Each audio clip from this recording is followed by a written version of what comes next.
Hello and welcome to another episode of Virtual Legality. I'm your host, Richard Hoeg, managing member of the Hoeg Law business law firm of Northville, Michigan. And today we are once again going to talk about YouTube, or more specifically how YouTube, along with its big tech brethren, Facebook and Twitter, are trying to deal with what they view as misinformation regarding the coronavirus outbreak, COVID-19, whatever it is that you might want to refer to it as. Now, if you've been following Virtual Legality for a little while now, you know that this is a topic that has interested me, and I think it has interested a lot of folks that are either getting their news from or just kind of getting additional commentary from Twitter or Facebook or YouTube, because these companies, these platforms, have taken a hardline approach on what they are going to promote, what they are going to reduce, and essentially what they are going to allow people to see on their platforms. So I wanted to take a minute to talk to you about an interview that I saw that was put up on a site or a channel called Protocol. And I'm not familiar with this particular periodical's work, but this interview was with Neal Mohan, who is the Chief Product Officer at YouTube. I've pulled up his LinkedIn here. He says he's responsible for YouTube products and user experience on all platforms and devices. This includes YouTube's core mobile applications, YouTube.com, Creator Studio for content producers, emerging technologies, vertical experiences,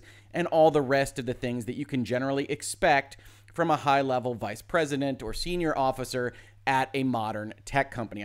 I'm sure he is synergizing various core competencies all over the place. But in this interview, he actually was pretty open in a way that is a little bit rare for these kinds of officers, and in a way that I think a lot of you, if you do create content for something like YouTube or Facebook or Twitter, are going to find pretty frustrating. So I wanted to talk to you a little bit about it, and we're going to pull up some of the things that he has said. You can absolutely check out this video for yourself to get a little bit of additional context for what he has said, but I've pulled up some quotes that I found interesting, and we're going to talk about them. We're going to add what I might consider to be context to these quotes, which I think you'll find a little bit more interesting as we dive into what these things actually say. So without further ado, let's take a look at where this starts out. This is an interview that is done to talk about how YouTube is currently dealing with the coronavirus crisis. And one of the very first things that Mr. Mohan says is those two things, and he had just been describing the two things that he thinks makes YouTube an important place to be in the midst of this crisis, openness and responsibility. Those two things, I think, have been consistent on our platform. The openness, as well as this notion of responsibility. They have, of course, taken on kind of almost new meaning, if you will, or are at a sort of a heightened kind of status of awareness as a result of this crisis. And while Mr. Mohan here in this quote and elsewhere in this interview talks a lot about the openness of the YouTube platform, obviously YouTube was birthed as a place for any given person to put up a video, to talk about what they want to talk about, to share home movies, whatever it might be, that is clearly something that they view as important to promote, even while, with the other hand, they essentially squash down certain people's thoughts, certain people's ideas, because they aren't quote-unquote authoritative.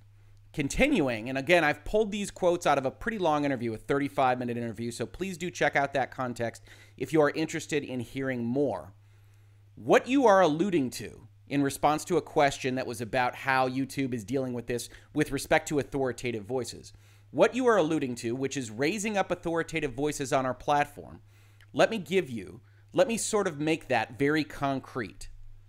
In this crisis, you said it yourself, information is fast moving, and there's also misinformation. But information is changing really fast, both amongst medical professionals and in terms of how that applies to all of us. And he actually refers to all of us later on as the citizens of the world. And this is all kind of a preamble to a set of questions that we're really going to focus on as part of this interview that really talks about how YouTube is dealing with what their CEO has said about essentially removing all their videos if they don't comply with what the WHO or the CDC guidance is at the time. And this interviewer is, I think, smartly kind of trying to pick at that notion. Hey, if all of this information is changing so rapidly, then how can you essentially, as YouTube or Facebook or Twitter, if that was who was being interviewed here, say, we're just going to knock down those things that are against current guidance when that guidance changes so often, day to day, week to week, month to month? And so that's what Mr. Mohan here is trying to address. And he does say, hey, this information is fast moving. And then he also kind of steals a base, right? He wants to attach the notion of what is fast moving information, what is information that is changing on a day-to-day basis, to the concept of misinformation. Misinformation here, I think, taking on the connotation of deliberate lies. Things like if you stare at the moon long enough, you'll be cured of COVID-19. Or if you go and you bathe in salt water every other day, this virus can't touch you. These kinds of snake oil salesman type videos or complaints or claims that I think all of us that are rational and that can look at this can say, yeah, obviously that's not the case. But to me, that's distinct from, hey, I don't know about this mask advice, and I'm not quite certain that the numbers coming out of country X are entirely accurate. I think we should look at those a little bit further, even when the WHO or the CDC might say, hey, no, these are perfectly accurate. This is all fine. You should listen to X, Y, or Z without complaint. And that's what YouTube is trying to deal with, and to some extent, not terribly well. Now, as I said, we've talked about authoritative voices before. I've pulled up here the YouTube Coronavirus Disease 2019 COVID-19 updates page. They're constantly adding to this thing, and what they say about misinformation. How is YouTube fighting misinformation around coronavirus COVID-19? Again, framing this answer is about misinformation, not just information that might not comply with scientific guidance at this moment in time. But note how they answer. We are committed to providing timely and helpful information at this critical time, including raising up authoritative sources in search and recommendations, and showing information panels linking to locally relevant sources like the WHO on relevant videos. We will also continue to quickly remove videos that violate our policies when they are flagged, including those that discourage people from seeking medical treatment or claim harmful substances have health benefits. Finding trustworthy content is especially critical as news is breaking, and we will continue to make sure YouTube delivers accurate information for our users. Now, the lawyer in me says that last part should actually say tries to, uses best efforts to deliver accurate information. YouTube doesn't want to be in the business of promising the accuracy of whoever puts up a video on their site. But note what they've said here, right? How are you fighting misinformation? We will raise up authoritative sources in search and recommendations. And on YouTube or on Google or anywhere else where we're talking about a search bar, that's a bit of a zero-sum game, right? If the Hoeg Law YouTube channel doesn't meet the qualifications of authoritative source, and I'll tell you right now, we don't, then what YouTube is saying is if I speak about any of these issues, coronavirus, COVID-19, anything that kind of even tangentially relates to that, YouTube will be squashing those down. And they will be squashing those down to advantage Fox News' most recent report, CNN's most recent report, an MSNBC interview, whatever it is that they might deem to be authoritative. And we'll see that that's a problem in and of itself. And not allow people to be critical thinkers about these various things. And to me, as someone who likes to do this, who likes to talk about these issues, that's a problem. We also see here that this was not the first time that they dealt with this issue. I pulled up a Wired article from 2018, the summer of 2018, that says YouTube debuts plan to promote and fund authoritative news. And this was in response to some issues that they had with respect to the Las Vegas shootings in Parkland, Florida. It says the company announced on Monday a slew of new features it hopes will make news on the platform more reliable and less susceptible to manipulation.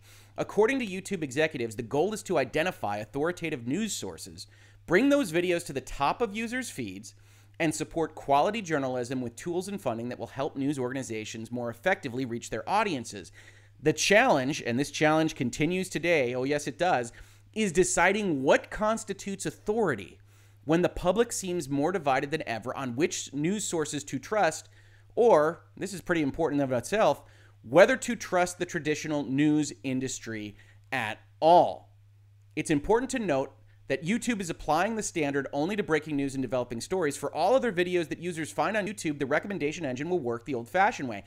And I don't know whether they're changing that in particular, but they're certainly treating coronavirus, COVID-19, as what amounts to the longest breaking news story in YouTube's history. That coronavirus just is breaking all the time, and they're going to catapult authoritative sources as they define them, and they're going to reduce the impact of places like Hoeg Law or anywhere else that you might see talking about these issues. And then, as Wired notes, one of the big issues is what the heck is an authoritative source, right?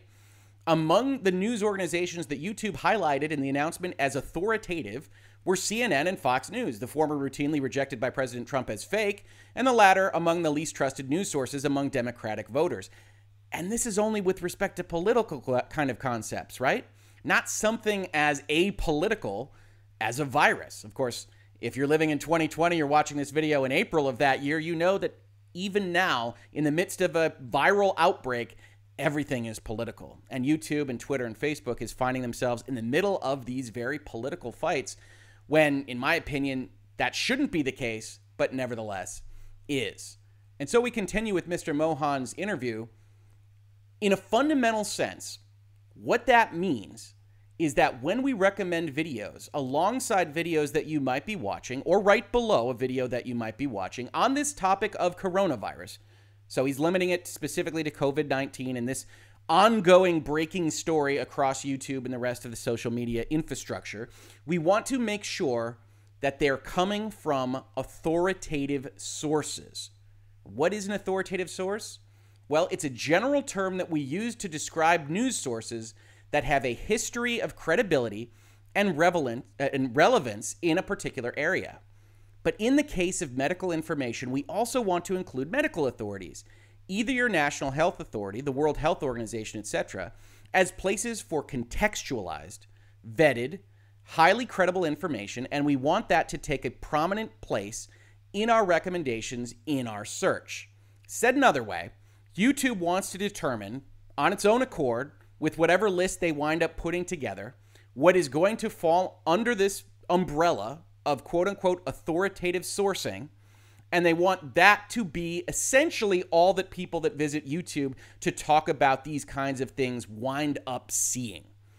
And while I think that authoritative sources, I think credible news organizations, even governments, can be a part of the conversation, as you know if you followed Virtual Legality, I feel that it's a complex kind of mix, a battle of facts and ideas and understandings that I think we see bear out even now in our social media age with things that should not otherwise be politicized or problematic or subject to discourse. That the World Health Organization changes its guidance day by day, that the CDC does, that the White House does, whoever it might be that you might think is authoritative changes its opinions on things so rapidly that one of the things that we as citizenry that don't have this medical expertise, that don't get to sit in the room of these organizations, have to do is try to piece it all together, try to sift through what makes sense and what doesn't, come to our own opinions, and hopefully work it out with everyone else at the same time. But certainly if YouTube is getting in there and saying, well, you shouldn't even be allowed to see X, Y, or Z, or we should push down video about coronavirus because it's not from Fox News or it's not from the White House, then that is hurting the ability of the citizenry to make those critical decisions, to make that critical analysis, that critical reading on their own. And I think that's what we wind up getting to as part of some of these questions. Note that there isn't a list of authoritative sources, right? Mr. Mohan continues, it's not sort of a hard and fast list, and it's actually based on the foundation of a lot of work that we've been doing over the course of the last 2 or 3 years. Indeed, as we just shown you, it was actually contemplated in 2018. So it's not something that sort of happened magically overnight. As a result of this, it's been built on a technological framework as well as a sort of a kind of methodological framework. Not a lot to go on there, right? YouTube is deciding what is authoritative. It is using its own functionality and its own application and website and what have you to promote what it deems to be authoritative and to reduce everyone else. And then it can't really tell you how that list is created. Now, Mr. Mohan, to his credit, goes on for a number of paragraphs here, a lot of which I'm not going to summarize, where he talks about teams of experts and he talks about medical professionals and things that are helping to inform YouTube about this list, as well as the technological ways that they are doing that. But they can't give you a list. They can't tell you what's authoritative. They can't tell you how this all works. All they can tell content creators is that your stuff is very likely to not be seen by anybody if you talk about coronavirus at all, despite the fact that that is by far the largest news item of the year, maybe the decade, maybe our lifetimes. If you talk about it and you don't immediately agree with whatever the guidance that is given to us on that day is, we can demonetize you, we can strike you, we could potentially penalize your account, and very much we will make sure that nobody sees it in any event. That to me is a problem. That to me doesn't kind of stand for what YouTube purports to stand for, which is an openness, a kind of freedom of speech concept. And we've talked in Virtual Legality about how the Constitution doesn't prevent them from doing whatever they want on these kinds of things. This isn't a legal argument in respect of whether or not YouTube is allowed to do this, but whether or not the product is better off for them having done this, whether or not the conversation is better off for them having done this. And I would argue that it is not. Mr. Mohan continues. Just like the whole question of raising up authoritative content and authoritative voices, this question of removing or reducing misinformation or other sorts of harmful content is actually also based on a framework and a lot of work. Now, what's important to understand here is that this was actually in response to a question that didn't talk specifically about misinformation. Talked more along the lines of, hey, how are you making these decisions? How are you deciding what's authoritative? And because of everything that's changing, does it make sense to have this hard and fast set of rules? And this was the response to that, hey, when we remove or reduce misinformation, it's based on a framework and a lot of work. And again, we see that same kind of stolen base concept that we saw in the rules themselves, that we saw in the interview that the CEO of YouTube gave that said, hey, we're just going to remove everything that doesn't abide by WHO guidance at the time that it was made. So what we've got here is YouTube essentially saying that everything that isn't authoritative is misinformation. Everything that doesn't originate from one of these sources is misinformation, is harmful, that's the assumption that is placed on it without respect to what was actually said. Just the fact that it doesn't come from one of those sources, which, as we know, living in the age of coronavirus in April 2020, are sources that make mistakes all the time. And I'm not begrudging them that. People are human beings. The folks that run these news organizations, these governments, these health organizations, they are human beings as well. And we are currently, rapidly, hopefully, working through the science of what this thing even is. But human beings make mistakes. And to suggest that they don't, to suggest that the fact that they work in a health organization or a government or a news organization somehow makes their critical thinking skills better when somebody somewhere else could say, hey, you know, I think there might be an issue here. We should at least look into it. We should have that conversation. That concept, that thought, that idea is pushed into the bin, pushed into the basement, if you will, for no other reason than they don't work at CNN or Fox News. That becomes a significant issue.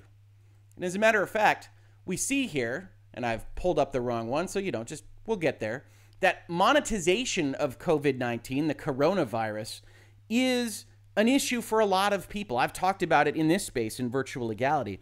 When it started out, YouTube was just demonetizing everything that even said the word coronavirus. So you had YouTubers using fake words, and you can go and find various episodes of Virtual Legality where I say, I'm not going to do that. If they demonetize me, they demonetize me, and they did. But one of the things that's interesting here is they say you can't be monetized. It's a problem for your monetization if your content misinforms users about health matters related to COVID-19. And so definitions, words matter here. When the head of product development, when the CEO, when various other aspects of YouTube and the YouTube rules essentially say that if you don't come from an authoritative force or an authoritative voice or channel, then you are misinforming people about COVID-19. And then they say they can demonetize you or otherwise penalize you. It starts to sound like you shouldn't be talking about it at all. Now, obviously, we're talking about it in this video, although I think this video is primarily about how YouTube is using this kind of authoritative source concept to make life difficult for people in a way that I think really harms the discussion of not just this, but whatever the next thing is and the thing after that. But when you combine all this stuff, when you combine this kind of concept, you wind up with an argumenting fallacy, right? What I generally refer to, not here as Wikipedia does, as an argument from authority, but an appeal to authority. And appealing to authority by itself isn't that big of an issue, isn't that big of a problem, right? Hopefully, you're coming to Hoeg Law, you're coming to Virtual Legality because you think maybe I have some idea about how the statute works, about how a piece of contract language works, about how maybe a big deal works. And so I'm an authority on those subjects, and you take my opinion to be maybe a little bit better than someone that doesn't have that background or that experience. That's all well and good. You should 100% defer to authority, to think about what authority says, maybe even more than what some random person off the street says. Where the fallacy comes in is if you just point to authority, say that it comes from authority, and therefore it is true. And when you are YouTube and you suggest that something that comes from CNN, by virtue of it coming from CNN, is more worthy of consideration, is more worthy of being considered true solely by virtue of its origination point, that's a fallacy. And then when you say to the other people that are involved that maybe have some background that you just can't tell because you're YouTube and you're using robots, that maybe somebody sitting in their office somewhere or their basement does have a background in understanding some critical thought about this that maybe the news anchor at CNN or Fox News doesn't have, you say, nah, that's not worthy of consideration because they're not an authority. That's a problem in and of itself. That's a fallacy. That is an argument, a problem for determining what is truth. And make no mistake, there is truth here. Masks either work or they don't work. The virus was either created or it wasn't created. It was either in a lab or it wasn't in a lab. This specific therapeutic will either work or it won't work. Science is figuring these things out, and I don't purport to have the answers to those questions, but those answers do exist. We're talking about reality. We are not talking about political meanderings or navel-gazing or English literature analysis that maybe you can say, well, it's all subjective. Yes, there are different ways to kind of figure these things out, but there are answers. And the fact that just saying that you're from a news source suggests that you have that answer is a problem. And it's a problem for me. I think it's a problem for others as well. And to give you some examples, we use existing policy and updated our enforcement of that policy to also include things like commentary that might encourage people to flout stay-at-home orders or stay-at-home advice that they might be getting from their national health authority, because in my mind, that is like a kind of a false narrative underneath our medical misinformation policy. Now, this is expanded, right? We just talked about fallacies, appeals to authority. This actually says if you add commentary that might encourage people to flout stay-at-home orders, in my mind, not from a kind of objective standpoint, but in the mind of the person that's most responsible for deciding what YouTube is and can be, that's a kind of false narrative underneath our medical misinformation policy. Now, don't get me wrong. There are types of misinformation that you could have as part of a conversation on these kinds of points. Just saying, hey, viruses can't be spread by contact. Who would say that, right? Certainly not the WHO in January. But viruses can't be spread by contact. You can go out, you can do whatever you want. Or viruses don't spread during the daytime, so don't worry about being out in the daylight and you can flout those stay-at-home orders. Those to me are distinct from any specific commentary that might encourage people to flout stay-at-home orders. Because as we've talked about, or maybe you saw me tweet about, here in Michigan, we've had now 3 different stay-at-home executive orders. And in particular, the second one, in my opinion, on the basis of civil liberties and what should actually be used to target viral spread, was too broad. It limited things that didn't have any relationship to the virus and the viral spread. And I put those thoughts out on Twitter. I don't think I did a video here on YouTube, but you might have heard me mention them. And I put those thoughts out on Twitter. And lo and behold, when the 3rd executive order came out, our governor said, yeah, I think a number of those things were too broad. But at the time that I was making those statements, and had I made a video on YouTube about them, that could certainly be read as something that might encourage people to flout stay-at-home orders. To say, well, I don't think there's a really big, significant problem for boating on your own lake off your own dock if you happen to have a motorboat. And that was prohibited in Michigan under the 2nd executive order. It's no longer prohibited.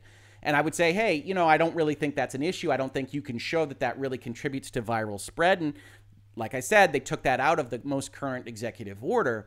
But certainly by saying that, or maybe even saying, hey, if you think that's a significant issue, if that really, really bothers you, go protest at the Capitol, but stay in your car, maintain social distancing, all this good stuff. But that's flouting the stay-at-home order. You're not allowed to go and protest under these executive orders here in Michigan. And maybe you have similar executive orders wherever you might be. And YouTube says that that commentary is worth quashing. solely because in this person's mind, that's like a kind of false narrative underneath our medical misinformation policy. And I just don't believe that.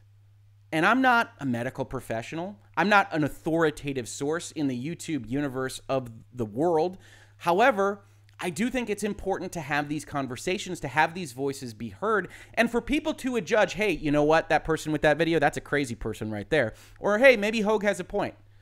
Maybe Rick is making a good point. Even if I disagree with him, that's not misinformation. That's not dangerous. That's something that reasonable minds can differ on, and we could discuss the scope of that stay-at-home order and not just assume that these are all on and off switches, that everything that a governor or a president or whatever it is that might be running your country could say is necessarily true and valid and the best possible thing that could happen for you or for the citizenry of your jurisdiction. To assume that, to me, is to really ignore our responsibility as critical thinkers, as reasonable-minded human beings that are figuring things out for our own sake. That one of the things that YouTube can be about is education and illumination and having these conversations, having debates, and yeah, not putting people in danger. But this is the problem with stealing that base. This is the problem with suggesting that everything that you could possibly say that isn't authoritative will fall under this misinformation rule. For saying, hey, how are you combating misinformation? Oh, well, we're promoting authoritative sources. And when we answer any question that you give us about how we're dealing with any given issue on YouTube, we immediately respond by, well, we reduce misinformation by promoting authoritative sources. Everything that isn't from an authoritative source can't possibly be misinformation. It's just not the way that the world works. Additionally, they actually say we're going to go and try to do some Minority Report stuff. One of the other tools that we established that's come in handy here is what we call an intelligence desk. And this is a team of professionals who actually try to look just over the horizon in terms of where a conspiracy might be coming from, where misinformation might be coming from, so that we can do our best to sort of stay ahead of something that might be emerging before it becomes a challenge on our platform. Said another way, we're now not even talking about authoritative sources. We're talking about a group of individuals that aren't named, aren't otherwise identified, that YouTube can go to say, well, we think that some people might start suggesting this, and YouTube can quash it before it happens, regardless of whether or not it turns out to be true, right? We're going to get to it, but maybe you said, hey, I think masks might be useful back in February or back in March.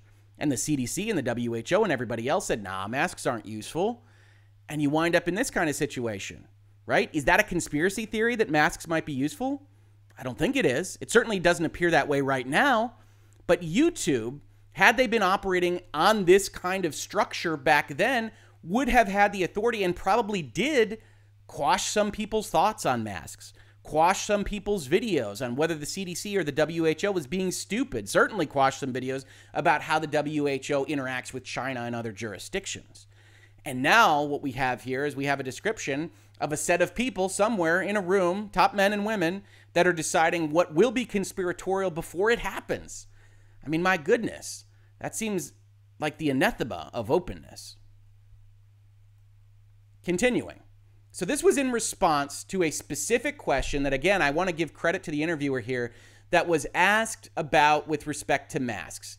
In particular, this whole kind of concept that the mask guidance changed, right? That we went from here, the Surgeon General wants Americans to stop buying face masks. They're not effective in preventing general public from catching coronavirus, but if healthcare providers can't get them, it puts them and our communities at risk. To here, the Surgeon General telling us how to make our own masks. And it wasn't that long between those two things. It was about a month, right? And in between that time, a number of people said, are you sure? We're looking at numbers out of various other countries, and those countries that seem to have a cultural significance to wearing masks already seem to be doing maybe a little bit better than these other countries. And maybe that's statistical noise, maybe it's not, but it's probably worth having the conversation. And yeah, other people could say, well, the reason that they lied about this is because they wanted to make sure that masks were preserved for the hospitals as much as possible. That's fair. But again, you're talking about these organizations, these authoritative sources essentially telling a noble lie, but a lie all the same, to the citizenry, and YouTube elevating those lies for the benefit of the common good and not allowing other people to argue against that common good or what purports to be the common good. And that's how you start getting dystopian science fiction, right? That's how you wind up talking about whether or not the government can tell a lie to the citizenry to prevent a panic, to preserve materials, to stockpile things, and then a big tech giant corporation with a monopolistic infrastructure using its authority and its ability and its algorithms and everything else to quash down those folks that might otherwise put a light on that lie. And that starts to make me a little bit nervous. So this question was asked, hey, you know, like a month ago, telling everyone that they should wear a mask was not necessarily commonplace advice. And now it is. And I think YouTube has sort of done work to keep up, but we've seen other platforms have issues with banning mask content, even in the middle of sort of changing medical advice. So I guess the broad question here is whether it's masks or 5G, coronavirus conspiracy theories, is YouTube always going to be just sort of by necessity slightly behind the latest, trying to whack-a-mole with whatever people are talking about, or can you be more proactive about what's going on? And that's the question that was posed to Mr. Mohan here. So he says, let's take your mask example. You're right. Guidance on masks has changed. And this is what I mean by the actual underlying information is changing in a fundamental way really rapidly too. But this is the reason why I feel really strongly that when users are looking for this information, making sure that we are raising up authoritative voices is important. Because the way that the question around masks would be covered by a credible sort of authoritative channel is that there would be context. There would be explanations behind why a particular mask decision was made or not. And so the user, the viewer of that content on our platform can make an informed decision for him or herself. Now, we really need to break this down, right? So here the interviewer has posed to the product officer in charge of YouTube, this platform that I think a lot of us really, really enjoy, really like. I certainly like making videos for it, and says, okay, we'll grant you've got authoritative voices, you've had issues with conspiracy theories, maybe there's some good stuff that you are doing here, but let's talk about masks, because Facebook and Twitter and now YouTube, they've all had issues with this mask thing because it changed so rapidly. As I said, the Surgeon General changed within a month, so did the CDC, the WHO, everyone else. And so they say, okay, you're right. That mask issue was an issue, but that's why authoritative voices are important. And pardon me if you have to do a double take and look at that. The actual argument here is because authoritative voices are wrong, authoritative voices need to be elevated more often. And the secondary argument is because it's those authoritative voices that are the most likely to provide additional context, to say why the mask choice was the one way a month ago, why it's this way now, and that others, presumably because they're being squashed down, don't provide that context.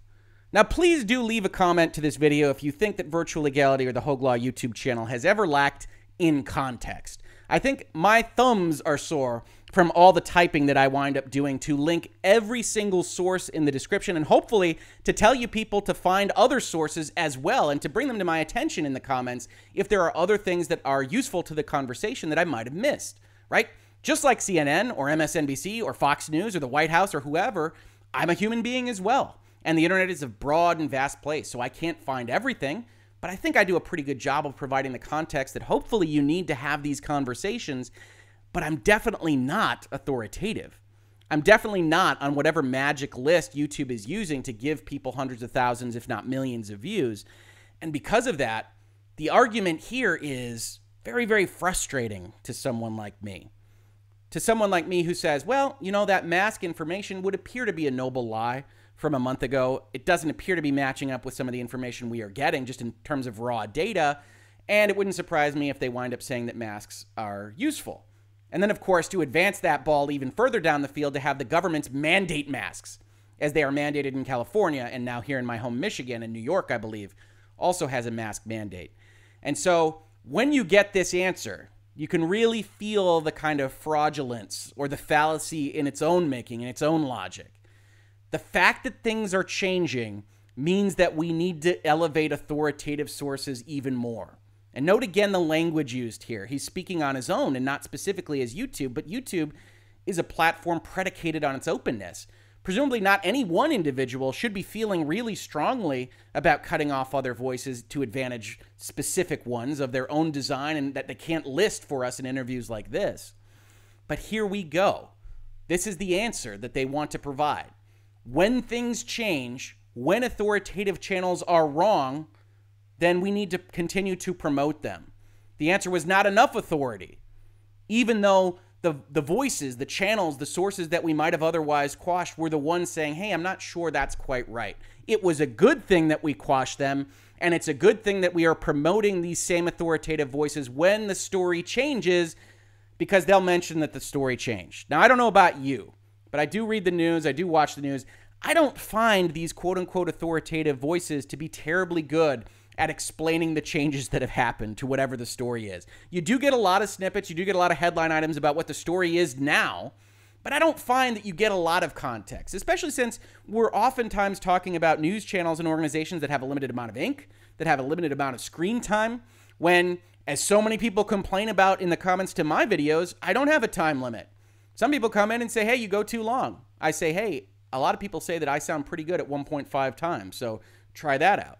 But the point is that I can speak as long as I think is necessary to cover the context of what it is that I want to discuss. If anything, the folks that aren't trying to squeeze into a 3-minute segment or into 500 words in the space that is allotted to them in the Washington Post, they have the chance to offer even more context. And that doesn't mean that there aren't idiots here on YouTube. There aren't idiot bloggers. There aren't people that you should avoid. But people should be able to make that determination. As this quote says, the viewer of that content on our platform can make an informed decision for him or herself. That's all well and good, except when anything that might not toe the party line, that might not kind of comport with whatever the story is on any given day, isn't even allowed to be seen by that user that is purportedly to make an informed decision for him or herself. I have never really heard an argument like this that says that by quashing other people's views and concepts, that helps people make an informed decision. The very notion is ridiculous, but he's not done. Because it wouldn't be YouTube if you weren't otherwise mildly insulting the content creators that don't have a Chiron and don't have a CNN or Fox News by their names. Because he compares authoritative sources to basement dwellers.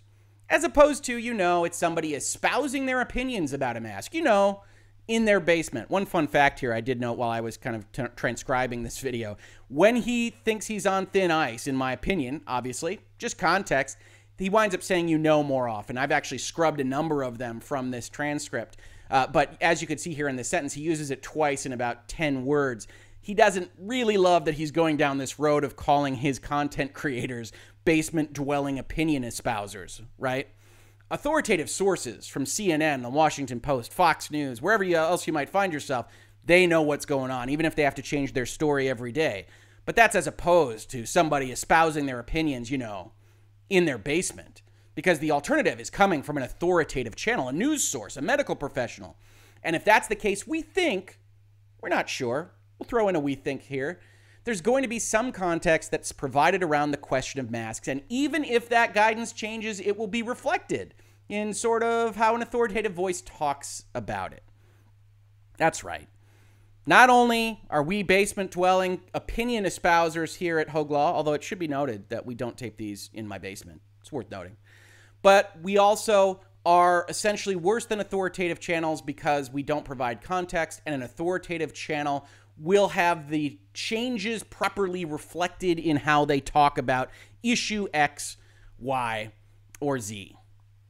If you've come to this point in the video and said, Rick, I'm not sure any of these arguments make any sense, you are not alone. And it's one of the reasons I wanted to highlight this, because as you probably saw in the video that I highlighted, it's only been seen by 150 or 200 people. I don't think a number of people are talking about this particular concept, even though I think YouTube content creators and people operating in social media in general have reflected on this, certainly in 2018 and on through the years that YouTube is doing this, is trying to make itself more corporate, more news-oriented. But this continues to be a problem. And when it's something like this, when it's something that's so important to every single person in this country and really every single person around the globe, quashing voices doesn't make a ton of sense. And so when we get to the finale here, when we get to him saying we are falling back to really raising up videos from authoritative channels as important, and at the same time removing or reducing the views of videos where that same level of authority hasn't been established, well, I think it's clear, no pun intended, that the mask is completely off. YouTube is what it is, and they are welcome to be what they want to be, whether that's corporate, whether that's something else, whether that's the mouthpiece of a government organization or a jurisdiction that you might not think too fondly of. They are allowed to do what they want to do, but we don't have to like it. And when you look at these quotes in context, when you look at them all kind of piled up on each other, I think YouTube has a real problem. They have a real problem with appeal to authority. They have a real problem even determining what that authority should be. And they have a real problem telling their content creators or anybody else actually using their service. They don't even have to create content. They just have to be served specific things that YouTube wants them to see. They have a real problem with all of those groups because they aren't being transparent. They aren't saying what they are doing entirely, even in an interview like this. And they're creating more issues for everybody by quashing ideas, thoughts, beliefs, and allowing that informed user to come to the decision themselves. A thing that they suggest is very, very important to at least how they want to be perceived.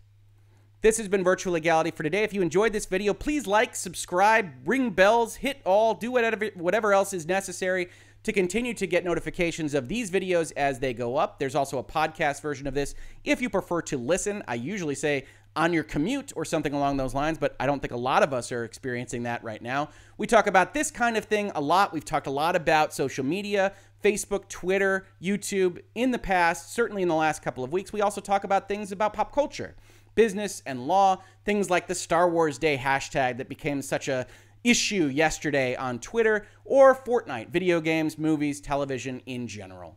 If you caught this on YouTube, thank you so much for watching. And if you listened to it in its podcast form, thank you so much for listening. And I will catch you on the very next episode of Virtual Legality. Virtual Legality is a YouTube video series with audio podcast versions presented as commentary and for education and entertainment purposes only. It does not constitute legal advice and does not create an attorney-client relationship. If you have legal questions about the topics discussed, please consult your own legal counsel.